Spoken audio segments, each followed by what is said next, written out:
So a nightclub in Thailand burns down because of this regulatory loophole that was literally written in 1966. Yeah, And then millions of internet users get locked out of their accounts over a single internal writing typo at Amazon. right. Just a typo. And two teenagers almost completely shut down London's entire public transit grid. Welcome to the deep dive. Today, we are looking at just a single day of global news, the morning briefing from Friday, July 17th, 2026, and our mission is to uncover a, well, a somewhat terrifying reality. It really is, yeah. Human civilization is basically running on these invisible, incredibly fragile wires, and they are all stretching to the absolute breaking point at the exact same time. It's the ultimate stress test, right? Because when you look at these updates in isolation, it just feels like, a chaotic news cycle. Right. But when you actually look at the mechanisms behind them, like the actual how and why these systems are failing, you realize we're watching the architecture of the modern world just struggle to support the weight of the digital age. Exactly. I promise you, by the end of our time today, you're going to see how all these seemingly disconnected events are actually chapters of the exact same story. Definitely. So let's start by looking at where those systems are buckling under the heaviest pressure right now, which is global geopolitics. Yeah, that's the big one. And, before I get into the details, I want to explicitly state that we are impartially reporting the facts of this conflict exactly as they were provided in our briefing today, and we are absolutely not taking any political sides here. Right, strictly just the logistical facts on the ground. Exactly. So looking at those facts, we are seeing the fallout from a widening conflict in the Gulf. Over the past week, Iran launched retaliatory ballistic missile strikes across 5 Gulf nations: Qatar, Kuwait, Bahrain, Jordan, and Oman. And this follows a 6th consecutive night of U.S. strikes on Iranian territory after the closure of the Strait of Hormuz. And if we actually map out the specific targets, the briefing notes that they hit U.S. military facilities. So we're looking at a Patriot air defense system and an ammunition depot in Kuwait, a communications and radar site in Bahrain, and an airbase in Jordan. Wow. The mechanical shift here is what really matters. A conflict that was narrowly focused on a single maritime choke point, the Strait of Hormuz, has rapidly spilled over into 5 additional sovereign nations. And that immediate physical pressure translates directly into digital pressure because, the Strait of Hormuz is closed, so global shipping companies are suddenly entirely dependent on satellite vessel tracking networks to safely blind route millions of barrels of oil around contested waters. Exactly. And simultaneously, global cybersecurity teams are bracing for state-linked attacks on critical infrastructure. Yeah. That is that fragile wire in action. When a physical route is compromised, the entire logistical burden of global trade shifts instantly to our digital tracking systems. Right. If those satellite systems experience even a momentary outage right now, physical supply chains paralyze. Which brings us to a very different kind of institutional stress, the International Criminal Court. Yeah, this is a huge story. The ICC chief prosecutor, Karim Khan, is currently facing sexual misconduct allegations. And again, just to be super clear to you listening, we are maintaining absolute neutrality here as well, reporting only the institutional facts as they are unfolding. Of course. So following timeline here, a lawyer who has worked at the ICC since 2017 recently went public in a CNN interview detailing allegations of groping and non-consensual sexual acts. Now, Khan has repeatedly and vehemently denied all of these allegations. Right, and the structural friction here really stems from how the institution itself handled the internal review. Right, how so? Well, back in March, a panel of judicial experts actually found insufficient evidence. However, a UN oversight report that circulated internally in December actually found a, quote, factual basis for the claims. Oh, wow. Okay. Yeah, and now member states are preparing to vote on his removal, which is happening right in the middle of several incredibly high-profile war crime prosecutions. But, the whole reason we even know about that internal UN oversight report is because it leaked to the press. Exactly. Which makes me wonder, if a highly confidential UN oversight report about the world's top war crimes prosecutor can't be kept under wraps, has the digital age made diplomacy and institutional secrecy just permanently transparent? Does institutional secrecy even exist anymore? Well, I'd actually push back a bit on the idea that this is just about the digital age making everything transparent. Really? Yeah, institutional secrecy is always leaked. The difference now isn't just the digital flow of information, it's the speed at which internal dissent weaponizes that information. Okay, that makes sense. The architecture of secrecy was built for the slow, paper-based bureaucracy where dissenting voices could just be siloed. Today, if an internal faction feels an investigation was mishandled, they don't need to smuggle out a briefcase of documents.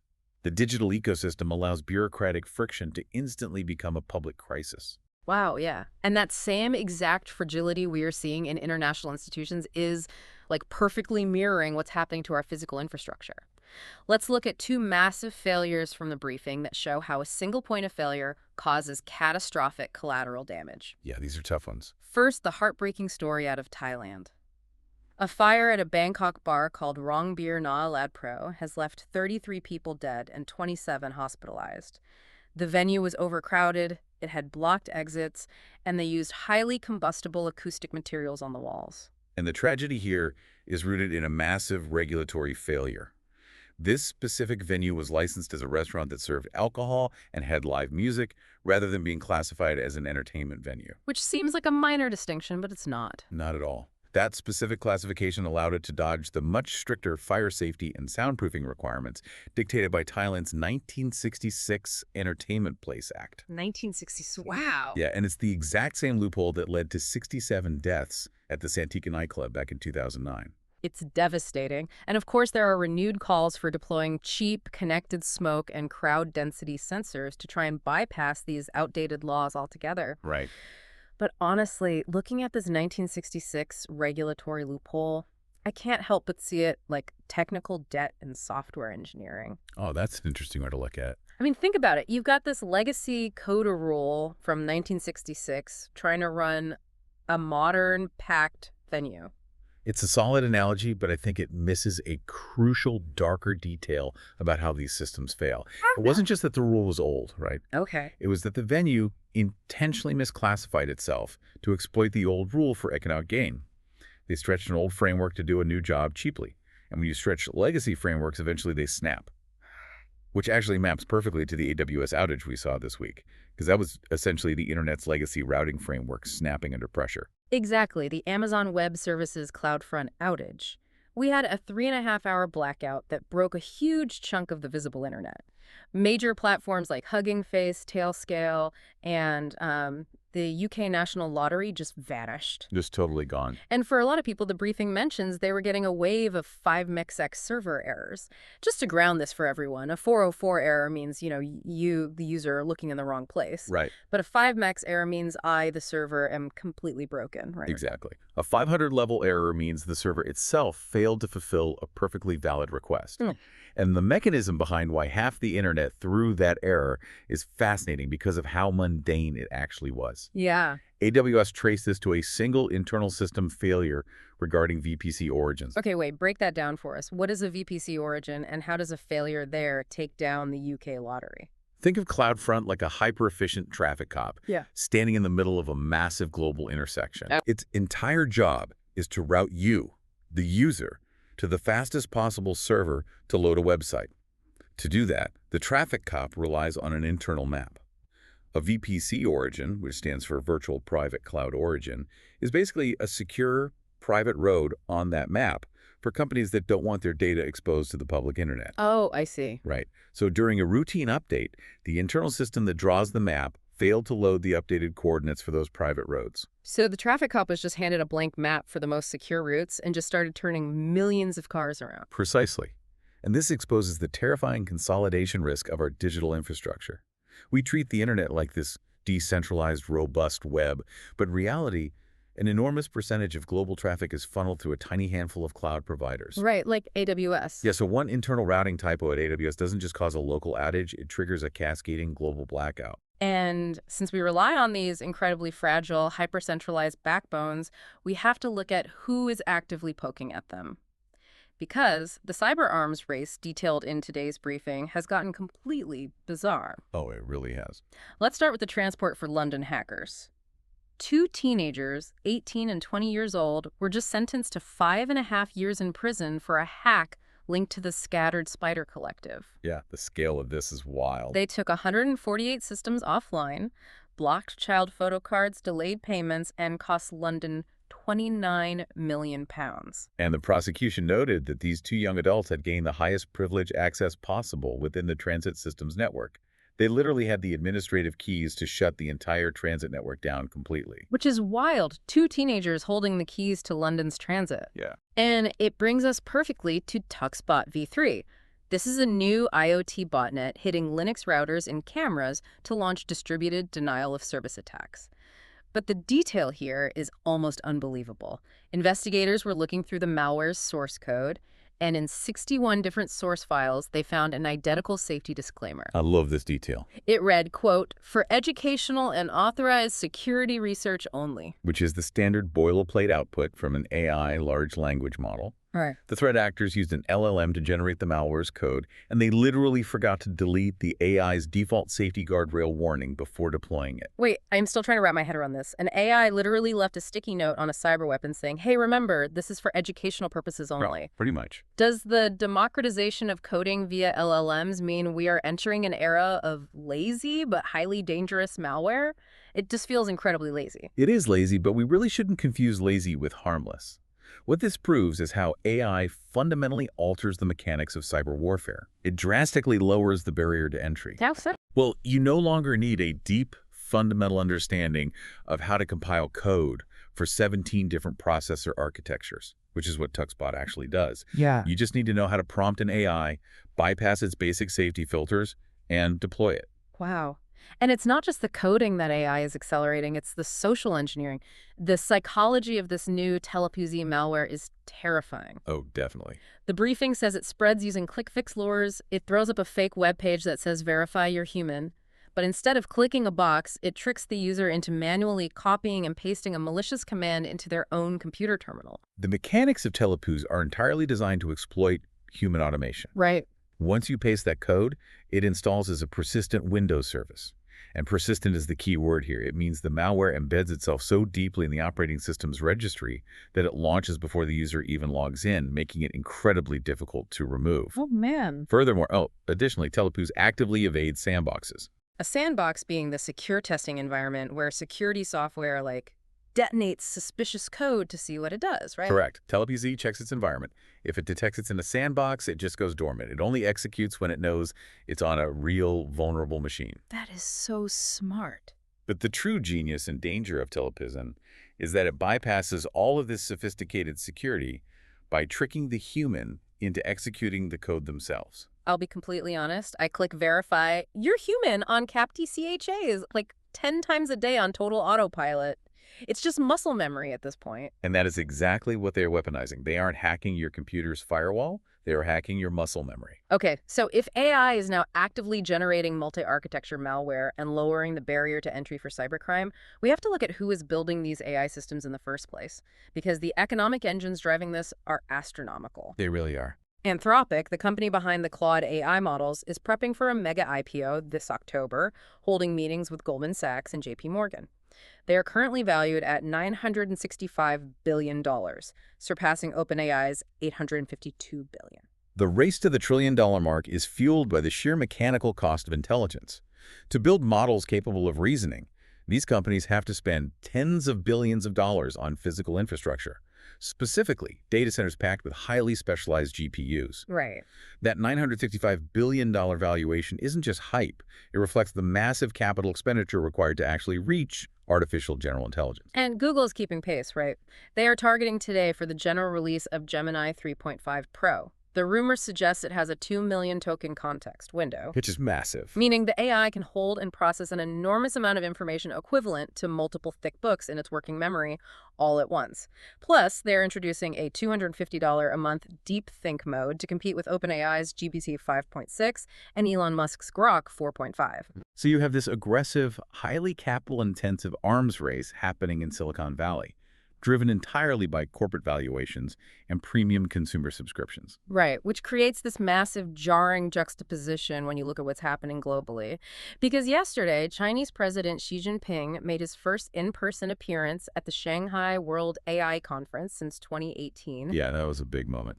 He called AI development a symphony of global cooperation. And the day before he spoke, 29 nations, including Russia, Pakistan, and Kazakhstan, signed an agreement establishing a massive Shanghai-headquartered World AI Cooperation Organization. The contrast is staggering. Right. Silicon Valley is racing to a $1 trillion IPO with Anthropic and launching Gemini 3.5 today, while China is simultaneously organizing 29 countries into a massive global governance pact.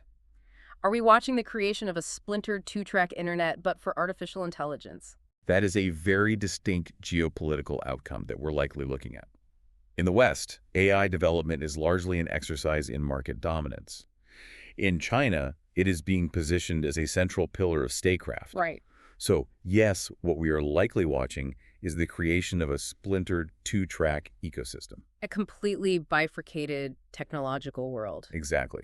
You're going to see two distinct ecosystems emerge, with different foundational models, entirely different regulatory frameworks regarding censorship and data privacy, and different geopolitical alliances built around who has access to which model. And the stakes for getting this transition right are existential. The Stanford Digital Economy Lab just published an open letter signed by over 200 economists, including 16 Nobel laureates, warning about this exact inflection point. The core economic argument in that Stanford letter is vital. They argue that AI is driving an economic transformation larger than the Industrial Revolution, but unfolding over a vastly shorter time frame. Yeah. Mechanically, they are warning about the difference between capital-biased technological change and labor-augmenting technology. Okay, translate that for us. Sure. If AI is deployed solely as capital-biased technology, its only function is to automate existing jobs to maximize corporate efficiency. It displaces the worker. Right. But if it's steered to be labor-augmenting, it acts as a tool that allows a worker to do entirely new things, increasing their productivity and value. The economists aren't predicting a guaranteed utopia or an apocalypse. They're saying the outcome depends entirely on leaders acting right now to incentivize the latter. So how are those macro-level economic theories and massive geopolitical shifts actually playing out on the ground? Let's take all of this, the AI arms race, the digital fragility, the cyber threats, and examine where it hits closest to home for you, the listener. Let's look at education. Oh, this is fascinating. Because the classroom feels like the absolute epicenter of this technological friction. We have a story out of a small rural school district in New York, the Salamanca City's Central District on the Seneca Nation Reservation. This fall, they are deploying a stationary humanoid robot named Sally into a classroom. And Sally is paired with an AI platform called Optio that directly mirrors the curriculum on the students' devices. It offers on-demand lesson generation and, crucially, real-time translation into more than 100 languages. Wow. The district is heavily emphasizing that this is a tool to support, not replace, teachers. It sounds like the perfect example of that labor-augmenting technology the Stanford economists are begging for, right? Right. But then look at the other side of the AI coin. Common Sense Media just gave Google's AI search tools their lowest possible rating, unacceptable for kids. Yeah, that report was brutal. They ran 2,600 tests and found that the AI gave inconsistent answers to history questions 40% of the time, completely failed to flag risky content, and routinely cited social media posts as verified facts without any editorial oversight. It's the duality of the technology at this exact moment in time. You have a model capable of bridging profound educational gaps by translating 100 languages in real time. And simultaneously, that same underlying technology will confidently present a fabricated social media rumor as historical fact to a high schooler writing a research paper. The AI scales brilliance and hallucination with the exact same efficiency. And the policy response to this duality is just total contradiction. How do we even make sense of this? New York is physically placing a humanoid robot into the classroom to teach, while at the exact same moment, Illinois just enacted Senate Bill 2427, which is a statewide mandate requiring every public school to ban wireless devices during the school day starting in 2026. Right. And the UK government is proposing a default midnight to 6 a.m. social media curfew for older teens, shutting off features like infinite scroll. So are we aggressively adopting tech and banning it at the exact same time? It feels like we have no idea what we're doing. I wouldn't say we have no idea. I would say you're observing the messy friction of a society trying to establish boundaries in real time. Okay, fair. We deeply want the cognitive lift of AI tutoring, the ability to personalize education for every student. But we are finally recognizing the profound psychological and developmental damage caused by unregulated attention-harvesting algorithms. Right, they're two different things. Exactly. A humanoid robot designed specifically for curriculum support is a fundamentally different mechanism than a smartphone designed for infinite scrolling. We are painstakingly learning to differentiate between technology that serves us and technology that consumes us. It's like we're finally realizing that just because an invisible wire exists doesn't mean it needs to be plugged directly into our brains 24/7. Precisely. The goal isn't to reject the technology, it's to master the architecture of how we deploy it. Let's pull back from the heavy tech policy for a minute and give you a quick pop culture palate cleanser. Because despite the fraying infrastructure of the world, the internet is still doing what it does best today. Oh. Christopher Nolan's massive adaptation of Homer's The Odyssey hits theaters, and the internet is completely consumed by the upcoming World Cup final in New York, Argentina versus Spain. Everyone is obsessing over the Messi versus Yamal storyline, particularly that resurfaced detail about Messi bathing a baby Yamal back in 2007. Yeah, and if you want peak internet absurdity, a 49-second song called Bangladesh by Ian McConnell is currently dominating TikTok. Oh, I've heard this. It's built entirely around a single dramatic line, "You never take me to Bangladesh." Yeah. And it has spawned an endless wave of covers. It perfectly captures the internet's capacity for rapid, joyful nonsense. It really does. But for our big finish today, we want to look at something that represents the exact opposite of rapid internet virality. Sir Adrian Hill, the scientist who led the development of the R21 malaria vaccine, just won the European Inventor Award 2026. It's such a great story. Mechanically, this vaccine achieves 75 to 80% protection. It is already rolled out in routine childhood immunizations across more than 20 African countries, and it is actively saving hundreds of thousands of children's lives. The detail that is most profound here is the timeline. This vaccine took 2 decades. 20 years. 20 years of quiet, unglamorous science. Decades of clinical trials, navigating regulatory reviews, and building manufacturing partnerships. It didn't happen overnight, and it wasn't driven by a 2 million token context window or a hyperinflated valuation. It was driven by relentless, patient human effort. And that brings us to a final thought we want to leave you with today. We started this deep dive looking at systems that operate at lightning speed AI models iterating in months, cyber attacks executing in milliseconds, global internet routing errors cascading in seconds. Yeah, everything is so fast. We are living in an era where tools like Gemini 3.5 Pro train us to expect instant answers and overnight revolutions. The speed of our technology is creating a culture of profound structural impatience. Exactly. So we want to contrast that instant gratification with this 20-year unglamorous slog required to actually cure malaria. As AI accelerates our expectation for instant answers, will we lose the patience required for the quiet science that actually alters human history? That's a great question. We want to leave you wondering what vital 20-year projects might we be abandoning today, just because they don't yield a 2-second output. When the map of our world is glowing red with instant emergencies and immediate technological leaps, it's easy to forget that the most important progress often happens completely in the dark over decades. We'll leave you to mull that over. Thanks for joining us, and we'll see you on the next Deep Dive.